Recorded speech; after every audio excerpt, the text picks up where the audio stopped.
কারণ এখানে সমস্যা আছে যা আমার জন্য কঠিন। তাহলে আপনি অমানবিক, অসভ্য। এটাই মানুষের অজুহাত। আপনি কি আমার উত্তর শুনবেন? কিন্তু আপনি মনোযোগ সরাতে চেষ্টা করছেন। তার মানে আপনাকে চেকআপের জন্য যেতে হবে। কারণ কি কারণ? আমার ধারণা আছে। শুভ সন্ধ্যা, ডক্টর জাকির। আমি একজন শিক্ষক। আমি এখানকার একটি বিশ্ববিদ্যালয়ে পড়াই।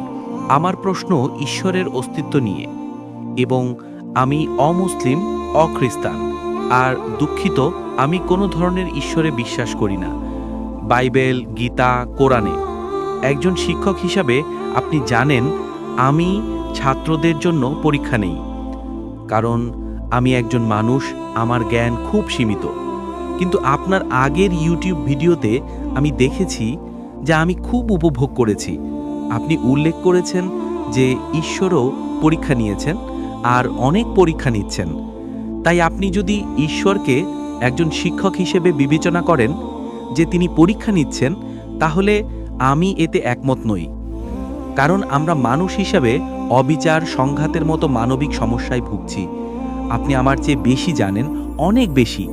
এই পরীক্ষার জন্য আপনি জানেন মানবতা কষ্ট পাচ্ছে। তাহলে কেন এমন? এটাই আমার প্রশ্ন।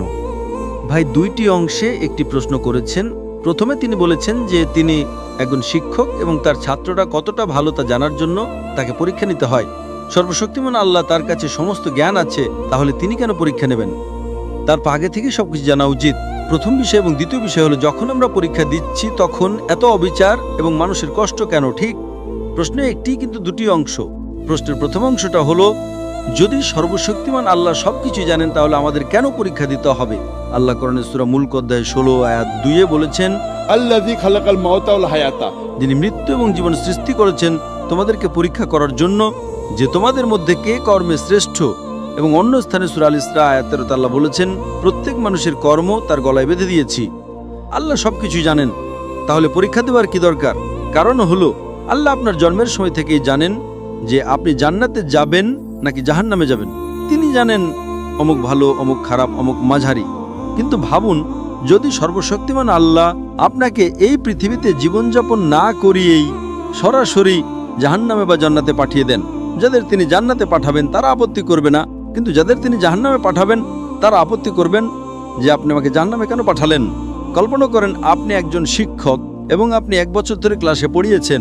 পরীক্ষার আগেই আপনি বিচার করতে পারেন, এই ছাত্রটি ভালো নয়, সে ফেল করবে, এই ছাত্রটি প্রথম শ্রেণীতে প্রথম হবে। ঠিক, কিন্তু আমার ভয় হচ্ছে যে আপনি সর্বশক্তিমান ঈশ্বর। আমাকে শেষ করতে দেন। আচ্ছা, একজন মানুষ শিক্ষক পরীক্ষার আগে বিচার করতে পারেন এই ছাত্রটি ফেল করবে। কেন? কারণ এই ছাত্র